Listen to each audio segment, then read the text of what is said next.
आप सभी मेरे प्यारे साथियों को नमस्कार। मैं अरबाज स्वागत करता हूं आपका अपने YouTube चैनल इंजीनियर्स टोला पर। आशा करता हूं आप लोग सभी अच्छे से होंगे और आपने अपना दशहरा काफ़ी अच्छे तरीके से मनाया होगा। तो आज की इस वीडियो में हम लोग बेरोजगारी भत्ता योजना का आवेदन प्रक्रिया को सीखेंगे और हमारे कुछ साथियों की शिकायत यह भी है कि क्या ये योजना सिर्फ 12वीं पास छात्र के लिए है। तो मेरे साथियों, मेरे दोस्तों, ऐसा नहीं है।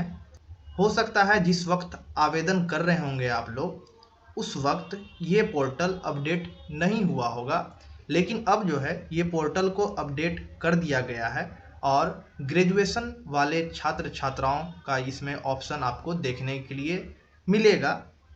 तो चलिए इस वीडियो के माध्यम से हर चीज़ को अच्छे तरीके से समझते हैं। और अगर आप लोग अभी तक मेरे इस चैनल को सब्सक्राइब नहीं किए हैं तो प्लीज़ आप इस चैनल को सब्सक्राइब करें और इस वीडियो को लाइक करें। तो सबसे पहले आपको मेरे भाई गूगल पे आके MNSSY टाइप करना है और जैसे ही आप ये टाइप करेंगे आपको बिहार गवर्नमेंट के द्वारा जो है ये पोर्टल दिख जाएगा सबसे ऊपर में ही। तो इस पोर्टल पे आपको क्लिक करना है और जैसे ही आप क्लिक करेंगे आपके सामने शिक्षा विभाग योजना का ये पोर्टल आपको ओपन हो जाएगा। ये इंटरफेस कुछ इस प्रकार आपको दिखेगा। तो यहाँ पर सबसे पहले आपको न्यू एप्लीकेशन रजिस्ट्रेशन पर आपको क्लिक करना है। तो जैसे ही रजिस्ट्रेशन पर आप क्लिक करेंगे तो आपके सामने कुछ इस प्रकार का फॉर्म आपको देखने के लिए मिलेगा। तो यहाँ पर आपको खुद को सबसे पहले रजिस्ट्रेशन करना है। तो रजिस्ट्रेशन करने में आपसे सबसे पहले ये बोल रहा है कि यहाँ पर जो है आपको अपना नाम फिलअप कर लेना है। नाम फिलअप कर लेने के बाद जो है अपना वैलिड ईमेल आईडी जो आपके फ़ोन में लॉगिन है उसको यहाँ पर भर लेना है। भर लेने के बाद मेरे भाई जो है अपना आधार नंबर जो है उसको यहाँ पर फिलअप करना है, मोबाइल नंबर को फिलअप करना है। ये दोनों फिल कर लेने के बाद सेंड OTP पर क्लिक करेंगे। उसके बाद आपसे ये पूछ रहा है कि क्या ये आप फॉर्म जो फिल कर रहे हैं, रजिस्ट्रेशन जो कर रहे हैं, क्या ये वसुधा केंद्र से कर रहे हैं। तो नहीं, आप वसुधा केंद्र से नहीं कर रहे हैं, तो यहाँ पर नो कर देना है। उसके बाद जो आपके मोबाइल फ़ोन पे OTP आएगा उसको यहाँ पर इंटर करना है और ईमेल आप अपना चेक करिएगा, आपके ईमेल पर भी OTP आया होगा, वो OTP को यहाँ पर फिलअप कर लेना है। तो चलिए सारी चीज़ को मैं फिलअप कर लेता हूँ।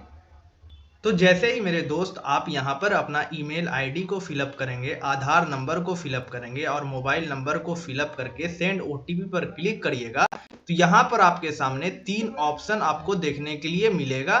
तो सबसे पहले आप जो ये भत्ता योजना का फॉर्म फिलअप कर रहे हैं वो SHA के तहत आता है, वो स्कीम SHA के अंतर्गत आती है।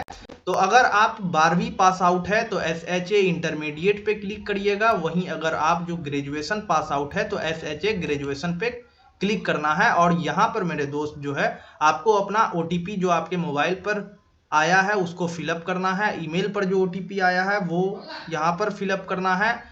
SHA ग्रेजुएशन पे जैसे ही आप क्लिक करिएगा यहाँ पर आपसे पूछेगा कि आप क्या कोर्स किए हैं। अपना कोर्स जो है यहाँ पर आपको सेलेक्ट कर लेना है।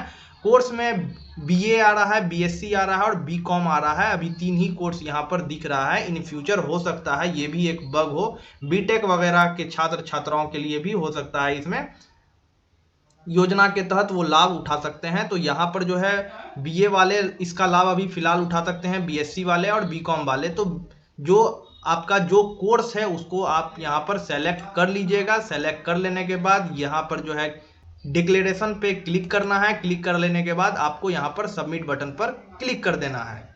तो जैसे ही सबमिट बटन पर आप क्लिक करेंगे आपके सामने यहाँ पर जो है कुछ नोटिफिकेशन आ जाएगा और यहाँ पर ये कह रहा है कि आपका जो है रजिस्ट्रेशन सक्सेसफुली हो चुका है।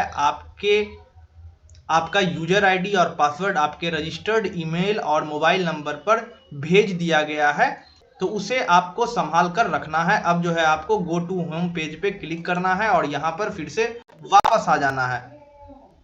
वापस आ जाने के बाद आपके ईमेल पर जो यूजर आईडी आया है और पासवर्ड जो आया है उसको फिलअप कर लेना है। यूजर आईडी जो आपका रहने वाला है, यूजर नेम जो रहने वाला है वो बेसिकली आपका ईमेल आईडी ही रहेगा। तो अपने ईमेल को यहाँ पर फिलअप कर लेना है। उसके बाद जो पासवर्ड आपके ईमेल पर प्राप्त हुआ है उसको यहाँ पर इंटर कर लेना है। फिर उसके बाद कैप्चा को भर लेने के बाद लॉगिन पर क्लिक करना है। तो जैसे ही लॉगिन पर क्लिक करेंगे आपके सामने सबसे पहले ये इंटरफेस आएगा और यहाँ पर ये बोल रहा है कि सबसे पहले आपको अपना जो पासवर्ड दिया गया है इस पोर्टल के द्वारा, आपके मोबाइल पर जो पासवर्ड आया है उस पासवर्ड को सबसे पहले आपको चेंज करना है। तो यहाँ पर जो आपका पुराना पासवर्ड है उसको यहाँ पर टाइप कर लेना है, और जो आप नया पासवर्ड रखना चाहते हैं वो आप अपने हिसाब से जो है आप रख लीजिएगा। लेकिन जो भी आप पासवर्ड यहाँ पर फिलअप करिएगा वो कैपिटल लेटर, स्मॉल लेटर और न्यूमेरिक लेटर का मिला हुआ होना चाहिए। तो ऐसा कुछ आप स्ट्रॉन्ग पासवर्ड यहाँ पर आप क्रिएट कर सकते हैं। तो यहाँ पर पासवर्ड को रीसेट कर लेने के बाद सबमिट बटन पर क्लिक कर दीजिएगा, और जैसे ही सबमिट बटन पर क्लिक करेंगे आपके सामने यहाँ पर ये बोल रहा है कि आपका पासवर्ड जो है आपका चेंज हो चुका है। अब आपको पुनः लॉगिन करना है। लॉगिन करने के लिए यहाँ पर आपको क्लिक हेयर पर क्लिक करना है। क्लिक हेयर पर क्लिक जैसे ही करेंगे आप फिर से होम पेज पे आ जाएंगे, और यहाँ पर अपना जो आपने अभी पासवर्ड बनाया है उस पासवर्ड को यहाँ पर फिलअप कर लेना है। तो यहाँ पर पासवर्ड फिलअप कर लेने के बाद कैप्चा को फिल कर लेना है और लॉगिन पर क्लिक करना है। तो लॉगिन पर आप जैसे ही क्लिक करेंगे यहाँ पर अब आपका जो है फाइनल फॉर्म खुल के आ जाएगा, और यहाँ पर जो है आपका क्वालिफिकेशन का डिग्री वगैरह ये डिमांड कर रहा है, तो आपको उसका इंफॉर्मेशन इसको प्रोवाइड करना है। तो सबसे पहले आपको अपना 10th बोर्ड को सेलेक्ट करना है। आपका 10th का रोल नंबर क्या था वो यहाँ पर फिलअप करना है। रोल कोड क्या था, स्कूल कोड क्या था, उसको यहाँ पर फिलअप कर लेना है।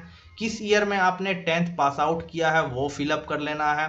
आपको सारा डॉक्यूमेंट्स अपने पास यहाँ पर अवेलेबल रखना पड़ेगा ये फॉर्म भरने के दौरान। स्कूल नेम को फिलअप कर लेना है। फिर वहीं 10th 12th बोर्ड का आपको यहाँ पर सेलेक्ट करना है कि 12th में आपका कौन सा बोर्ड था। उसके बाद रोल नंबर क्या था 12th का, रोल कोड क्या था स्कूल का, किस ईयर में आपने 12th पास आउट किया, स्कूल का नाम क्या था, स्टेट आपका बिहार ही रहने वाला है। उसी प्रकार आपको यहाँ पर ग्रेजुएशन का अपना डिटेल फिलअप करना है। कॉलेज और इंस्टीट्यूशन का नाम यहाँ पर पूछा जा रहा है। किस यूनिवर्सिटी से आपका कॉलेज एफिलेटेड था वो चीज़ यहाँ पर फिलअप करना है। कोर्स आप पहले ही सेलेक्ट कर लिए हैं कि बीए कोर्स आप कर रहे हैं, bachelor of arts. Graduation passing year यहाँ पर फिलअप करना है। किस स्टेट से आप ग्रेजुएट हुए हैं वो फिलअप करना है। अपना डिस्ट्रिक्ट यहाँ पर आपको सेलेक्ट कर लेना है। पिन कोड यहाँ पर फिलअप कर लेना है। जिस प्लेस पे आपका कॉलेज है उसका कुछ पिन कोड होगा, वो यहाँ पर कॉलेज जिस जगह है वह उस जगह का पिन कोड यहाँ पर आपको फिलअप कर लेना है। फिलअप कर लेने के बाद यहाँ पर आपको फिर से अपना नाम यहाँ पर फिलअप करना है। फादर्स का नाम फिलअप करना है। मदर्स का नाम फिल करना उतना अनिवार्य नहीं है क्योंकि स्टार मार्क्स नहीं है, अगर कर देते हैं तो भी कोई दिक्कत नहीं है। ईमेल आईडी आपने पहले ही फिलअप कर लिया। डेट ऑफ बर्थ फिल कर लेना है। एज अपने आप यहाँ पर ऑटोमेटिक, जैसे ही आप अपना डेट ऑफ बर्थ यहाँ पर फिलअप करेंगे एज ऑटोमेटिक यहाँ पर काउंट होके आ जाएगा। आपका जेंडर क्या है वो चीज़ फिलअप कर लेना है। मार्शियल स्टेटस क्या है, शादीशुदा है या नहीं है वो चीज़ यहाँ पर फिलअप करना है। मोबाइल और आधार कार्ड आपका पहले से ही फिलअप है। किस कैटेगरी से आप फॉर्म भर रहे हैं वो चीज़ यहाँ पर फिलअप करना है। ईबीसी, ओबीसी, जनरल, तो वो सेलेक्ट कर लेने के बाद यहाँ पर अगला स्टेप में आपको आईएफएससी कोड देना है क्योंकि आपके खाते में पैसे जाएंगे। तो यहाँ पर अपना बैंक अकाउंट जो जहाँ आपका बैंक अकाउंट है उसका आईएफएससी कोड यहाँ पर फिलअप करना है। बैंक नेम अपना ही, जैसे ही आईएफएससी कोड फिलअप करेंगे बैंक नेम ऑटोमेटिकली आ जाएगा, ब्रांच नेम ऑटोमेटिकली आ जाएगा। उसके बाद आपको बैंक अकाउंट नंबर यहाँ पर फिलअप कर लेना है। उसके बाद मेरे दोस्त आपको यहाँ पर अपना परमानेंट एड्रेस फिलअप करना है। अगर आपका परमानेंट एड्रेस और कॉरस्पॉन्डेंट एड्रेस अलग अलग है तो दोनों को अलग अलग फिलअप कर लेंगे, अन्यथा tick as if same as permanent पर क्लिक कर दीजिएगा। ऊपर भी सेम हो जाएगा, नीचे भी सेम हो जाएगा। ये सारी चीज को फिलअप कर लेने के बाद एक बार प्रीव्यू, पहले सेव एज ड्राफ्ट पे क्लिक कर लीजिएगा, उसके बाद प्रीव्यू पर क्लिक करिएगा और सारा चीज को आपको फिर से रीचेक कर लेना है। तो चलिए मैं सारी चीज को फिलअप कर लेता हूं।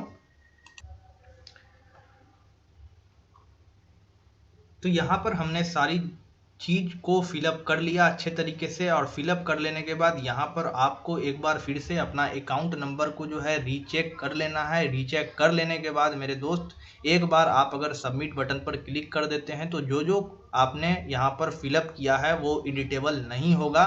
तो यहाँ पर अब आपको सेव एज ए ड्राफ्ट पर क्लिक करना है।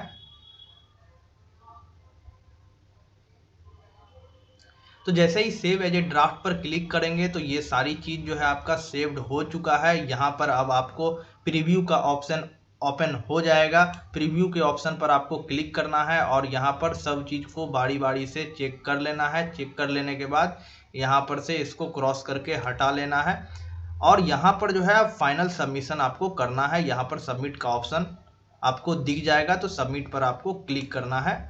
तो सबमिट पर आप जैसे ही क्लिक करेंगे तो यहाँ पर अब आपको रजिस्ट्रेशन फॉर्म दिखेगा एक नंबर में, और दूसरा में जो है आपको KYP ट्रेनिंग अगर इन फ्यूचर आप कभी करना चाहते हैं तो उसका प्रीफरेंस डिस्ट्रिक्ट और ब्लॉक वगैरह आप यहाँ पर फिलअप कर सकते हैं। तो यहाँ पर अब आपको जो है KYP का कम से कम एक प्रीफरेंस आपको सेलेक्ट कर लेना है। ये अनिवार्य है नहीं, तो कोई सा डिस्ट्रिक्ट आप यहाँ पर सेलेक्ट कर लीजिएगा और अपना ब्लॉक यहाँ पर सेलेक्ट कर लीजिएगा। बस एक ही प्रीफरेंस आप फिलअप कर लीजिए, वही काफ़ी है इन फ्यूचर अगर आप कभी KYP करना चाहते हैं तो। और वहीं रजिस्ट्रेशन फॉर्म में आपका स्कीम नेम दिख जाएगा, self help allowance 12th intermediate क्या किए हैं वो आपको यहाँ पर शो हो जाएगा। आगे कुछ डिक्लेरेशन कह रहा है, ये फॉर्म को वही भरे जिसकी उम्र 20 से 25 साल तक है। उसके बाद यहाँ पर ये कह रहा है कि हाईएस्ट क्वालिफिकेशन 12th होना चाहिए, ऐसा ज़रूरी नहीं है। हाईएस्ट क्वालिफिकेशन ग्रेजुएशन भी कहा गया है, तो ग्रेजुएशन से ये हम फिलअप किए हैं। उसके बाद आप अनएम्प्लॉयमेंट होना चाहिए, आपके पास कोई रोजगार नहीं होना चाहिए, वैसे स्टूडेंट इस फॉर्म को फिलअप करें। आप किसी भी तरह का सरकार से बेनिफिशियरी नहीं ले रहे हों कोई भी स्कीम के माध्यम से, जैसे वो स्टूडेंट क्रेडिट कार्ड के थ्रू आप अगर लोन ले रहे हैं तो इस चीज़ के लिए आप एलिजिबल नहीं हैं। तो वैसे कैंडिडेट जो सरकार से लोन लेंगे वो ये फॉर्म को नहीं फिलअप करें। उसके बाद आप परमानेंट रेसिडेंट होने चाहिए बिहार के। तो यहाँ पर कुछ डिक्लेरेशन कह रहा है, वो डिक्लेरेशन आप अपने हिसाब से फिलअप कर लीजिएगा। KYP का डिक्लेरेशन कर रहा है तो वो आपके लिए अनिवार्य नहीं है। आधार कार्ड रिलेटेड डिक्लेरेशन है, तो आधार कार्ड का जो है आपके पास होना चाहिए, वो ओपन होना चाहिए, लॉग्ड नहीं होना चाहिए। बैंक अकाउंट में आपका आधार कार्ड सीडेड होना चाहिए। यही सारी जानकारी दे रही है। सारी जानकारी को पढ़ लेने के बाद यहाँ फाइनल डिक्लेरेशन पर क्लिक करना है, टिक लगा देना है। टिक लगा देने के बाद फाइनल सबमिट पर क्लिक करना है। यहाँ पर जैसे ही सबमिट पर क्लिक करेंगे आपके सामने एक मैसेज आ जाएगा। यहाँ पर ये मैसेज ये कह रहा है कि आप एक बार जो है फाइनल सबमिशन से पहले आप सारा डिटेल को चेक कर लीजिए, रिव्यू कर लीजिए। तो ओके पर क्लिक करते हैं। तो ओके पर जैसे ही क्लिक करेंगे यहाँ प्लीज वेट कह रहा है करने के लिए, तो हम लोग थोड़ा रुक जाते हैं। तो यहाँ पर जो है फाइनली हमारा जो है फॉर्म फिलअप हो चुका है और यहाँ पर जैसा कि आप देख पा रहे हैं रजिस्ट्रेशन नंबर जो है आपको यहाँ पर दिख जाएगा।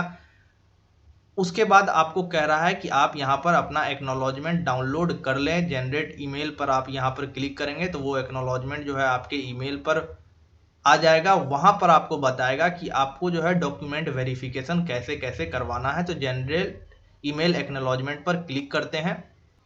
तो जैसा कि आप यहाँ पर देख पा रहे हैं आपके मोबाइल नंबर पर भी मैसेज आ चुका है कि आपका जो है सक्सेसफुली रजिस्ट्रेशन हो गया, और ये रजिस्ट्रेशन आईडी यहाँ पर आप देख रहे होंगे। और आपको 60 दिन के अंदर भी जो है अपने जरूरी प्रमाण पत्रों के साथ DRCC ऑफिस पहुंचकर प्रमाण पत्रों का सत्यापन करवाना है। DRCC का एड्रेस आपको यहाँ पर दिया हुआ है, fire brigade centre Bihar government. तो यहाँ पर आपको जो है अपने DRCC ऑफिस में जाके अपने सारे सर्टिफिकेट को सबमिट करवाना है, और DRCC ऑफिस में ही आपका जो है वेरिफिकेशन होगा डॉक्यूमेंट का। तो आई होप आप अच्छे तरीके से इस फॉर्म को भरना सीख गए होंगे, और अगर इसके अलावा कुछ भी डाउट आपके मन में रह जाता है तो कमेंट सेक्शन में मुझे कमेंट कर सकते हैं। तो दोस्तों आज की इस वीडियो को यहीं पर समाप्त करते हैं, मिलते हैं अगली वीडियो में, तब तक के लिए जय हिंद।